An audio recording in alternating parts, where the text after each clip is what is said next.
What's going on, 312 Supercars? My name is Mike and welcome back to a brand new video. Welcome back to the 2022 BMW G80 M3. I'm starting this video on a hill actually, so I'm gonna start to drive before we roll backward. Good thing this car is really butter smooth to drive. This car is finished in narrow Fuoco. It's an individual M3, essentially that means it has an individual color, and we made it a little bit more unique. We did a lot of the M Performance carbon fiber pieces. We did the diffuser, side skirts, front splitter, and then as well as a couple of the grille areas on the front. Now, speaking of the grille, that's probably one of the most controversial things about this car. The front grille is just something you either love or you hate. I think this car kind of started BMW's abysmal design series of just awful looking cars. I don't really love the new 2 Series, and I just saw a render right before I filmed this of the new M2. And if that's the case, I think we're in a little bit of trouble from BMW. This car's arguably grown on me a lot though. I hated it at first, and I decided, you know what? I hate it so much. It's something that it's like so ugly you gotta like it, right? So I decided to order a G80 M3. I drove that car for about 12,000 miles and fell in love with it. I thought it was incredible. And then my girlfriend, Falana, who you guys have seen on the channel before, came to me and was saying, hey, I'm really looking for an individual M3. Could you guys source us one at 312 Supercars? And I said, of course. So we were able to source this car through Germain BMW in Naples, Florida. So huge shout out to all those guys there. And we were able to build one of, in my opinion, sickest looking G80 M3s. Now, I still hate the front grille, but I think in a dark color, like my previous one was Tanzanite blue, this one's a narrow Fuoco, it actually is okay. Now, this particular car is going to be built by my girlfriend Falana, so you guys will actually see it all on the channel coming up here very soon. She's actually already been lining up some really cool stuff for you guys, so I'm super excited, but I'll let her do the explaining. Her and I are actually going to film a video very soon comparing my E92 M3 to her G80 M3 to get really kind of a really good baseline as to what's the difference between the cars. But I wanted to film a quick video living with the G80 M3. It's not really a review. I'll let her do that. But I just want to talk about, you know, after having mine for the last 12,000 miles and then driving this one for a couple hundred miles, what's the big noticeable things that I've seen?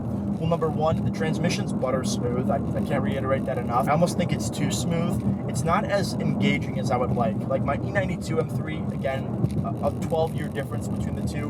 My 2010 E92 versus the 2022 G80. Obviously, there's going to be big differences, but that car felt a lot more mechanical. It felt more of like a weekend car rather than a daily driver.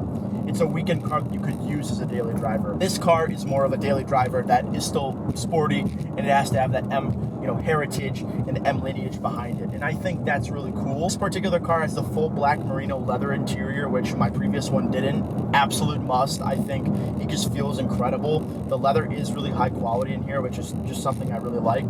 I could do without the interior carbon fiber. I don't know why. Maybe it's just this model, but I just really think it looks really cheap and just not very nice. So I would do without that. I think the individual program's a must. I think it's cool to individualize your M.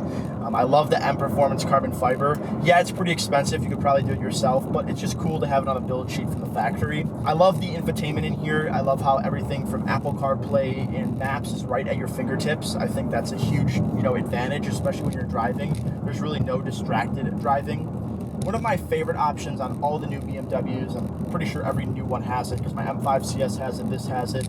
I know our M4 CSL that we actually didn't take delivery of had, but it's the M1 and the M2 mode on the steering wheel. Now M1 is going to be essentially just individualizing your driving experience and control the suspension, you control the sportiness of the motor, the shifts, and then it can also control the steering. And one of my favorite things that I think is kind of cool is it can actually controls the brakes, right? It allows you to have the brakes, lock up a little bit earlier, give it a little bit more of a sporty appearance or feel, I guess, and then you can also tailor it down to just make it comfort. I think that's a cool touch. Not a lot of cars that I've seen before have had that. I know our GT Black Series doesn't really have a brake mode like that per se, so that's kind of cool. We ended up going with the regular steel brakes on this thing. I think they're completely fine just doing steel. I don't think you need carbon ceramic brakes. We also didn't do a couple options on here. We didn't do the fixed rear wings. That we opted for the deck lid spoiler, and then we didn't do the M Performance suspension or exhaust. Suspension was a little bit of a hiccup. I think it was going to take a little bit longer for the car to come in. And we just decided we're going to do H&R springs and spacers anyway, so we'll just forget about that. And then we also didn't want to do the fixed rear wing because honestly, I don't really think of them that great. Though after seeing my friend Franz, I might have to eat my words on that. I think it does look kind of cool. And of course, Falana's going to be doing a full exhaust system to this car, so getting the performance exhaust and paying extra wasn't really worth it. I just love the way the car accelerates though. It isn't fully broken in yet, so I'm not trying to destroy it, but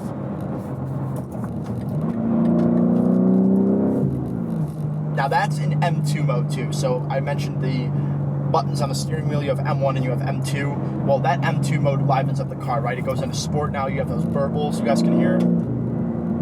Sounds really, really good, actually. And I think some of it is pumped in cabin sound. Not everything. This car definitely does backfire. But with the proper exhaust system, it sounds really, really good. A couple of the things that I don't like about this car, again, the buttery smooth transmission is pretty easy to misshift. I also don't like that they pump sound into the cabin. I think that's a bit gimmicky. I think the car sounds really good. I don't know why they need to do that. And then a couple of other things that I don't like. Sometimes the clutch feels a bit, I don't know, just out of focus, not really engaged. I like the mechanical feel of the E92, again, a lot better. And I believe this car has electronic clutch. I could be wrong. A couple things that I love about this car, the race buckets are very comfortable. Even with this carbon fiber crotch guard, whatever it's called, I think it's still incredibly comfortable. Probably the best race bucket seats that I've felt. Huge props to BMW on that. I love the leather in here. I love, again, all the infotainment and everything. I love how, analog the center stack feels still, and I love how it, is able to combine a little bit of technology with it. It's not too overbearing with technology where you're like, oh my God, this is gonna feel so outdated in a few years. That's one big thing I loved about my E92, right? It's very analog still. Other things that I like about it, fast as hell. The inline six with the 6-speed is incredible. I love the way the car feels. The exhaust sounds, again, really, really good. And I don't know, I think the car really does what you want it to do very well. It's a car that you can put a lot of miles on and still feel really good. Another big thing that I love about it is it does give you the option to have BMW do the free servicing, and I believe all BMWs come with free servicing now, which I think is really cool, right? It's kind of like a Ferrari playbook thing where Ferrari gives you 7 years of free service or maintenance. That's a huge benefit, right? You don't have to go out there and pay for certain things. Of course, the tires, things like that are going to cost you a little bit of money. I believe brakes as well.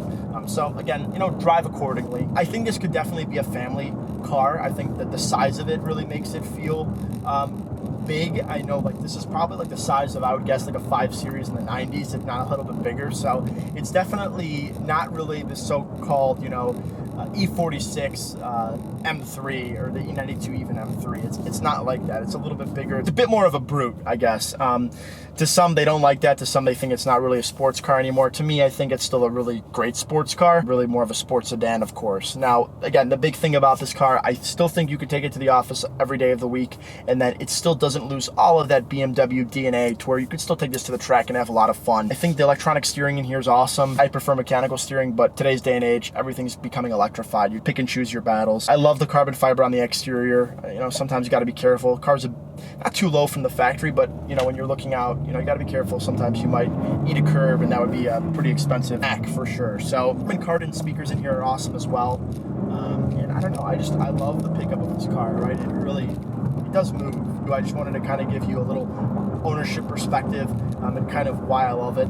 It's also got heads-up display. It's got, blind spot assist. It's got all of the things that you'd expect from a car. Now, the price of this car is about $100,000. I think it was actually about $110,000 without tax. So the car is very expensive. Now, not every single one's going to be like that. You can do the manual, regular M3, or you can do the automatic M3 competition. The competition is probably going to run you right over 100 grand. That's what I've been seeing most of them go for. The regular M3, without an individual color, etc., I believe starts in like the upper 70s or lower 70s. So, I mean, you get about 80 grand for what you're going to get from a regular spec car that doesn't go too crazy on the options. I know my previous one was about 85,000 in Tanzanite blue, and that was awesome. So, I don't know. I just love how everything feels. It really is a great car. I can't find flaws with it, which I love. You're gonna miss a few things, but I still think it's an absolute monster. I think the technology in here has a good balance of, kind of old school, new school. And I think, again, the looks are to each their own, right? Some people hate them, some people love it. I personally think it looks very, very good still. Especially in a darker color. So that's living with the G80 M3. I would recommend it, to daily drive, of course, but I don't know. Other than that, I'm not quite sure if I would consider this, or maybe for the price tag, look at a used F90 M5, which I think might look a little better. I don't know. Full video review coming very soon with a comparison of the E92 versus the G80 with Lana and I, which will be a really fun video. So thank you guys for watching, and I'll see you guys in the next one.